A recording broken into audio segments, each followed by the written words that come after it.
मैंने फाइनली एक road map बनाया है और ये मैं कहीं से भी उठा के नहीं दे रही हूँ। मैंने क्या एक्सपीरियंस करा है, क्या चीजें काम करती है क्या नहीं करती है, ये सब उसके बाद बनाया हुआ है। तुम्हें कोई कंपल्शन नहीं है, तुम्हें इसको यूज करना है नहीं करना है तुम्हारे ऊपर है। लेकिन मैं इतना कह सकती हूँ कि ये चीज तुमने अच्छे से फॉलो कर ली, तुम्हें 15 दिन में रिजल्ट दिखने लग जाएंगे। एक डिस्क्लेमर भी दे देती हूँ कि मैं कोई डिजाइन एग्जाम्स टॉपर नहीं हूँ। मेरा एनआईडी आधे मार्क्स से क्लियर नहीं हुआ था। मेरी यूसीड में 356 रैंक आई है। मुझे आईआईटी नहीं मिला है। मेरा निफ्ट में हो गया है। अभी तक मैं गई नहीं हूँ निफ्ट, पर मैं निफ्ट ही जाने वाली हूँ, फिंगर्स क्रॉस्ड। तो ये रोड मैप फॉलो करना नहीं करना पूरा तुम्हारे ऊपर है। और अगर तुम मुझ पे थोड़ा सा भी भरोसा करते हो तो ये रोड मैप 1 महीना ट्राई करके देखना। अगर तुमको हेल्प हो तो कंटिन्यू करना, नहीं तो कोई बात नहीं। अभी स्टार्ट करने से पहले एक पेन और पेपर और ले लो, क्योंकि मैं जो भी बोलूंगी ये सिर्फ सुनने की चीज नहीं है। मैंने जो रोड मैप बनाया है वो तुम तुम्हारे हिसाब से कस्टमाइज कर सकते हो। कौन सा पार्ट कितनी देर प्रैक्टिस करना है ये सब तुम्हारे ऊपर है। सबसे पहले एग्जाम टाइमलाइन समझो। एनआईडी जो है वो दिसंबर एंड या जनवरी बिगिनिंग में होता है। उसके बाद यूसीड जनवरी बिगिनिंग से मिड जनवरी में, और निफ्ट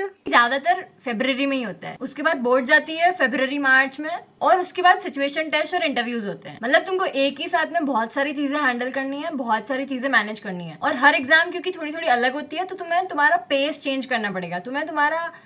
तुम्हें हर एग्जाम के हिसाब से अपनी मेंटालिटी चेंज करनी पड़ेगी, अपना माइंडसेट चेंज करना पड़ेगा, अपनी स्ट्रैटेजीज चेंज करनी पड़ेगी। थोड़े थोड़े नए टॉपिक्स सीखने पड़ेंगे, थोड़े थोड़े टॉपिक्स भूलने भी पड़ेंगे। तीनों एग्जाम के लिए अलग अलग अप्रोचेस रहती है, तो वो शिफ्ट तुम्हें उसी टाइम पीरियड में करना पड़ेगा। ये पूरी चीज मैंने 2 पार्ट में डिवाइड करी हुई है, पार्ट 1 और part 2। Part 1 is the road map, part 2 is specific exam tips. अब जो पार्ट 1 है उसमें भी 2 पिलर्स है, डेली नॉन निगोशिएबल्स और टॉपिक क्लियरिंग सिस्टम। इन दोनों पिलर्स में भी थोड़े थोड़े स्टेप्स बना रखे हैं मैंने। थोड़ा सा कॉम्प्लिकेटेड है, पर एक बार समझ जाओगे ना, एक बार नोट डाउन कर लोगे, एक बार ऐसे चार्ट बना लोगे ना, तो तुम्हारे लिए बहुत ईजी हो जाएगा। पार्ट 2 सिंपल है, उसमें एनआईडी, यूसीड और निफ्ट के लिए स्पेसिफिक टिप्स है, और लास्ट में सबके लिए कॉमन क्या टिप्स है वो सब है। पार्ट 1 से स्टार्ट करते हैं, which is the road map. इसके जो दोनों पिलर्स है इक्वली इंपॉर्टेंट है। पिलर 1 ज्यादा डिजाइन और ड्रॉइंग वाले पार्ट से रिलेटेड है, और पिलर 2 जो है वो एप्टीट्यूड से ज्यादा रिलेटेड है, लेकिन डिजाइन और ड्राइंग का पार्ट उसमें भी है। Pillar 1 daily non negotiables. ये वो चीजें हैं जो तुम्हें रोज करनी है।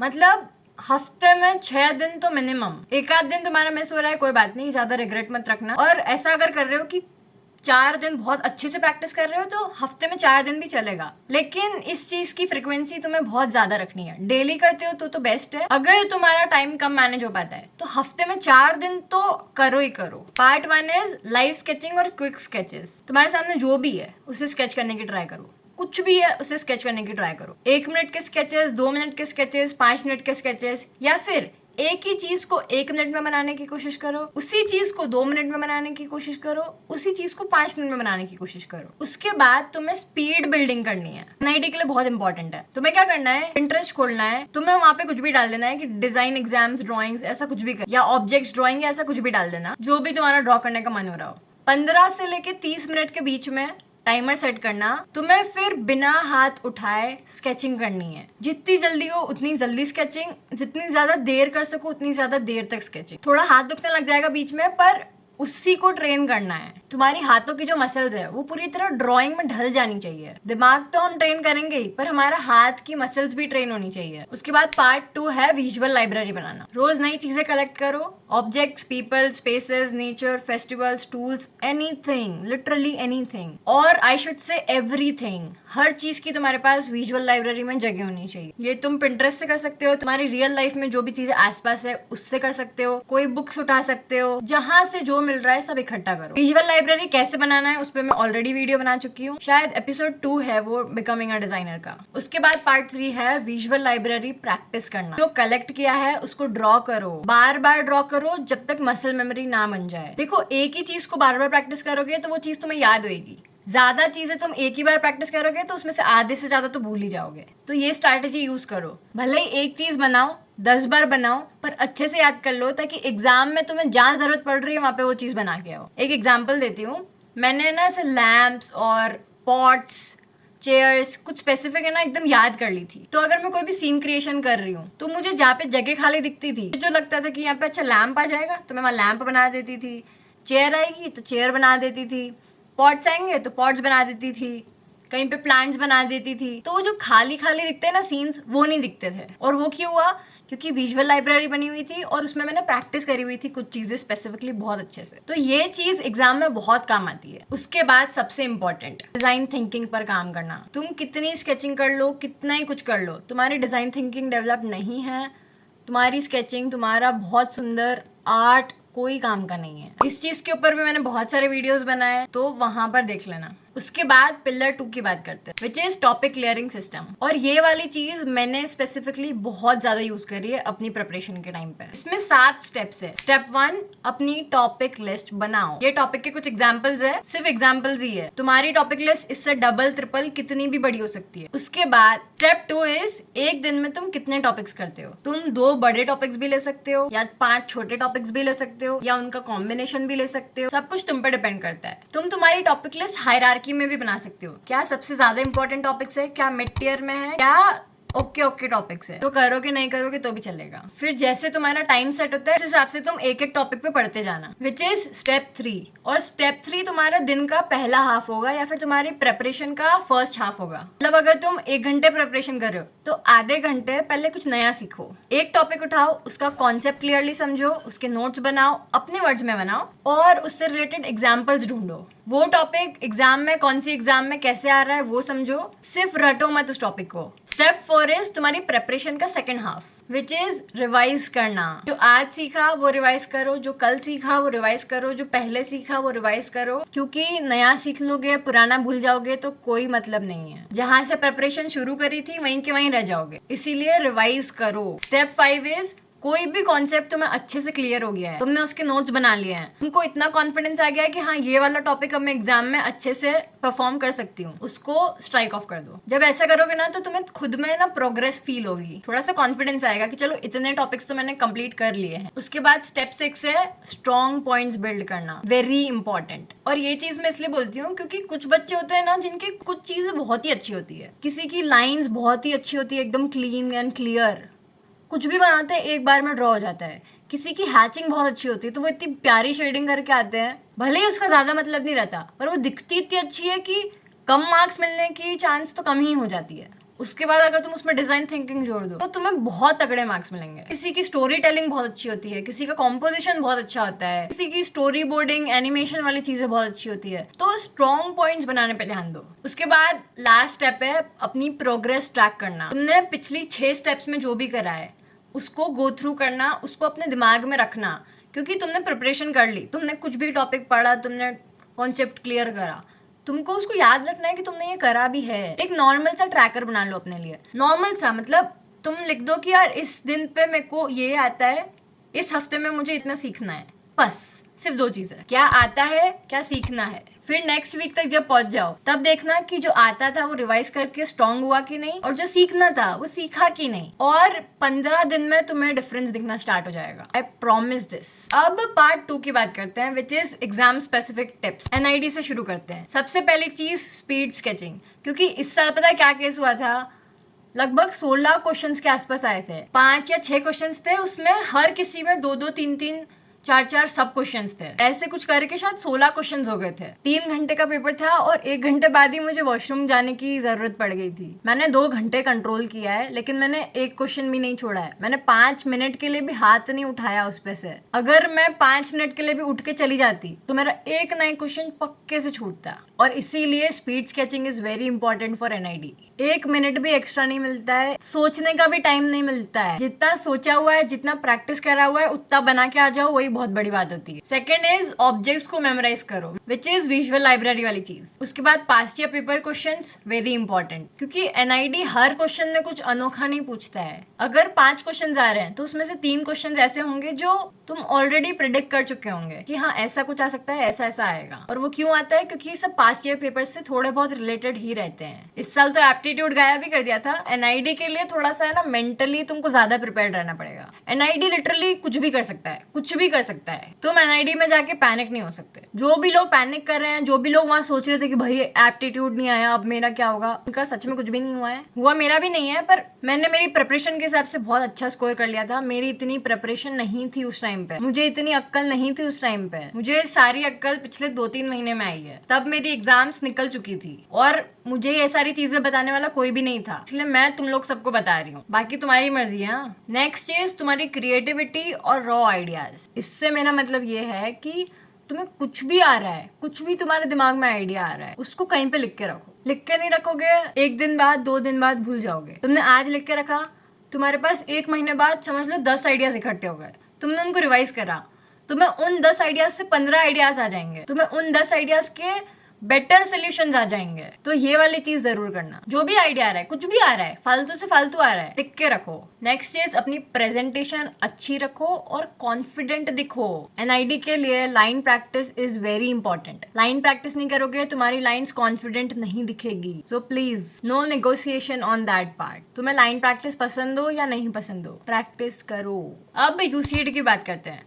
तो यूसीड में तुम्हारे जो पास्ट ईयर पेपर्स है ना, वो तुम्हारे लिए सोना चांदी हीरा मोती सब वही है तुम्हारे लिए। पास्ट ईयर पेपर्स उठाओ, एक क्वेश्चन लो, देखो वो कौन से टॉपिक का है, वो टॉपिक लो, उसके कॉन्सेप्ट्स क्लियर करो, फिर नेक्स्ट क्वेश्चन पे जाओ। Same process. स्टार्टिंग में पास्ट ईयर पेपर्स उठा लो, वो बहुत हेल्प करते हैं। मेरे को बहुत रिग्रेट हुआ था कि मैंने पास्ट ईयर पेपर्स बहुत आखिरी में जाके दिए हैं। मुझे लगता था कि यार पास्ट ईयर पेपर्स में थोड़े और ज्यादा प्रैक्टिस कर लेती तो अच्छा रहता। एक ही पास्ट ईयर पेपर लो भले ही, पर उसको कम से कम 2 से 3 बार प्रैक्टिस करो। एक क्वेश्चन तुम्हें आ भी गया है ना, फिर भी उसको बार बार प्रैक्टिस करो। और लगभग लास्ट 10 ईयर्स के तो प्रैक्टिस करना ही करना, मिनिमम बोल रही हूँ। और यूसीड के तो उसकी वेबसाइट पे मिल भी जाते हैं। तो past year papers for UCEED very important. UCEED के लिए एक और चीज है लॉजिकल रीजनिंग और बेसिक मैथ। ये 2 चीजें तुम्हें यूसीड के लिए थोड़ी सी ज्यादा करनी पड़ेगी। यूसीड में 200 मार्क का एप्टीट्यूड आता है, तो तुम्हें यूसीड के लिए एप्टीट्यूड पे बहुत ज़्यादा ध्यान देना पड़ेगा। तो जैसे ही अगर तुम्हारी एनआईडी की एग्जाम खत्म होती है, तुम एप्टीट्यूड पे ज़्यादा शिफ्ट हो जाना। यूसीड के लिए तुम स्पीड स्केचिंग वाली चीज़ छोड़ सकते हो। यूसीड में तुम्हें बहुत जल्दी जल्दी ड्रॉ नहीं करना होता है, 1 घंटे में 2 क्वेश्चन ही करने होते हैं, जबकि एनआईडी में 5 या 10 मिनट में 1 क्वेश्चन करना होता है। उसके बाद अपन निफ्ट पे आ जाते हैं। अब निफ्ट में सबसे बड़ा डिफरेंस क्या आता है कि उसमें एप्टीट्यूड भी ज्यादा आता है और ड्राइंग वाला पार्ट भी ज्यादा आता है। उसमें कलरिंग वाली चीज और ऐड हो जाती है। तो जैसे ही तुम्हारी यूसीड खत्म हो रही है, तुम कलरिंग वाली चीज सीखना स्टार्ट करो। जो बचपन में करते थे ना, उससे बेहतर और क्विक कलरिंग। तुम्हारे पास बहुत सजाने का टाइम नहीं रहेगा, फटाफट वाली कलरिंग सीखने पड़ेगी। निफ्ट में जीके और इंग्लिश भी बहुत सारा आता है, तो तुम्हें उस पर भी ध्यान देना पड़ेगा। इंग्लिश और जीके पे मैं आगे बात करती हूँ। इसमें एक और चीज है कि तुम्हारा आइडिया भले ही सिंपल हो, तुम प्रेजेंट बहुत अच्छे से करो, क्योंकि तुम्हारा आइडिया बहुत कॉम्प्लिकेटेड है। तुम अच्छे से प्रेजेंट नहीं कर पाए, अच्छे से कम्युनिकेट नहीं कर पाए, तुम्हारा आइडिया कोई काम का नहीं है। अगर तुम्हारा आइडिया सिंपल है, बहुत क्रिएटिव सा है, तुमने अच्छे से प्रेजेंट करा, सामने वाले को अच्छे से समझ आया, तुम्हें ज्यादा मार्क्स मिलेंगे। बाकी एनआईडी इज मोर डिजाइन और ड्रॉइंग वाला पार्ट। यूसीड में एप्टीट्यूड हैवी है, डिजाइन थोड़ा सा कम है। निफ्ट में दोनों बैलेंस्ड है, जितना एप्टीट्यूड करना है उतना ही ड्रॉइंग वाला पार्ट करना है। उनका वेटेज थोड़ा अलग रहता है, पर तुमको प्रिपरेशन में दोनों पे इक्वली ध्यान देना पड़ेगा। इंग्लिश और जीके की बात करूँ तो इंग्लिश पे प्लीज स्टार्टिंग से काम करना स्टार्ट करो। डेली 15 मिनट प्रैक्टिस करो, रीड करो, चिल्ला चिल्ला के रीड करो, अपनी स्पीकिंग स्किल्स पे भी काम करो। इंग्लिश में वो active voice, passive voice, direct indirect speech, synonyms, antonyms, बहुत सारी चीजें, ये सब तुमको करनी पड़ेगी। निफ्ट के लिए तो एटलीस्ट करनी ही पड़ेगी। और जीके जो सबका दिमाग खाती है कि भाई जीके कैसे करे, जीके कैसे करे, तो मेरी बात मानो, जीके बहुत अच्छे से मत करो। देखो जीके में क्या होता है, तो मान लो तुमने 100 क्वेश्चंस प्रिपेयर करे, एक क्वेश्चन की भी कोई गारंटी नहीं लेता कि उन 100 क्वेश्चंस में एक क्वेश्चन भी आएगा। कोई नहीं कह सकता, कोई प्रोबेबिलिटी ही नहीं है। इसीलिए जो इजी जीके तुम्हें लग रहा है कि हाँ ये टॉपिक तो मुझे आसानी से याद हो जाएगा, इसमें मुझे मजा आ रहा है, इसमें मुझे इंटरेस्ट आ रहा है, वो वाला जीके अच्छे से करो। बिंज वॉच करो जीके के वीडियोस और उसमें से जितना याद हो जाए उतना ही रखो। एनआईडी में तो एप्टीट्यूड आया ही नहीं था, तो जीके का कोई काम ही नहीं था। निफ्ट में मेरे टाइम पे ऐसा हुआ था कि जो क्वेश्चन आए उसमें से समझ लो अगर 4 क्वेश्चन आए तो 2 क्वेश्चन तो वो थे जो मैंने क्या पता कब पढ़े थे और मुझे बस एकदम से याद आ गए। बाकी 2 क्वेश्चन मुझे आते भी नहीं थे। मैंने बहुत जीके पढ़ा था पर फिर भी तो मुझे 2 क्वेश्चन नहीं आए। तो मेरा रोज का 1 घंटा शायद मैं जीके करती थी, कोई मतलब नहीं निकला उसका। तो तुम वो 2 क्वेश्चन जीके के प्रिपेयर करने की जगह किसी और टॉपिक के प्रिपेयर कर लो। मैं तो एटलीस्ट जीके को इतना भाव नहीं देती थी, और जितना भाव मैंने जीके को दिया है मैं रिग्रेट करती हूँ कि यार मैं जीके की जगह कुछ और प्रिपेयर कर लेती तो वो बेहतर होता। जीके में बहुत टाइम बिगाड़ा है मैंने, तो देख लेना, मतलब मेरा तो यही कहना है। और जीके एंडलेस है यार, खत्म ही नहीं होता है, दिमाग खाता है बहुत, मुझे नहीं पसंद है। उसके बाद कुछ रैपिड फायर टिप्स है जो मैं तुम्हें इस वीडियो के खत्म होते होते देना चाहती हूँ। रोज स्केचिंग करो, नो एक्सक्यूजेस। रोज मतलब रोज हाथ चलाना है मतलब चलाना है। विजुअल लाइब्रेरी आज से बनाना शुरू करो। लाइब्रेरी बनाओ और उसको प्रैक्टिस करो। पास्ट ईयर पेपर्स जितनी जल्दी हो सके उतनी जल्दी सॉल्व करो, उनको एनालाइज करो और सेम प्रोसेस रिपीट करो। नोट्स बनाओ, एंड में बहुत काम आएंगे। जीके सिर्फ उतना ही पढ़ो जितना तुम्हें इंटरेस्टिंग लगे। जानबूझ के सिर्फ एग्जाम के लिए पढ़ने जाओगे तो कुछ याद नहीं रहेगा। 500 क्वेश्चंस भी पढ़ लोगे तो भी कोई गारंटी नहीं है कि एक क्वेश्चन भी आएगा। उन 500 में से क्वेश्चंस तो आएंगे पर कहीं से भी आ जाते हैं। इंग्लिश रोज कम से कम 15 मिनट दो, और उससे ज्यादा हो सके तो उससे ज्यादा भी दो, पर मिनिमम 15 मिनट्स। कोचिंग क्लासेस पे डिपेंडेंट मत रहना। एट द एंड वो लोग अपना बिजनेस कर रहे हैं। तुम्हारा एडमिशन हो या नहीं हो उन लोग को बहुत ज्यादा फर्क नहीं पड़ेगा। तुम्हारा सिलेक्शन तुम्हारे ही हाथ में है। अपने आप को अनकंफर्टेबल सिचुएशंस में डालो। डिजाइन की प्रिपरेशन तुम कुछ स्पेसिफिक सिलेबस रट्टा मार के नहीं कर सकते। तुम्हें रोज एक्सप्लोर करना पड़ेगा, तुम्हें रोज कुछ नया सीखना पड़ेगा, तुम्हें अपने पर्सपेक्टिव्स रोज बदलने पड़ेंगे। खुद को दूसरों से कंपेयर मत करो। सब अपनी अपनी रेस खेल रहे हैं। कंपटीशन एग्जाम्स के लिए है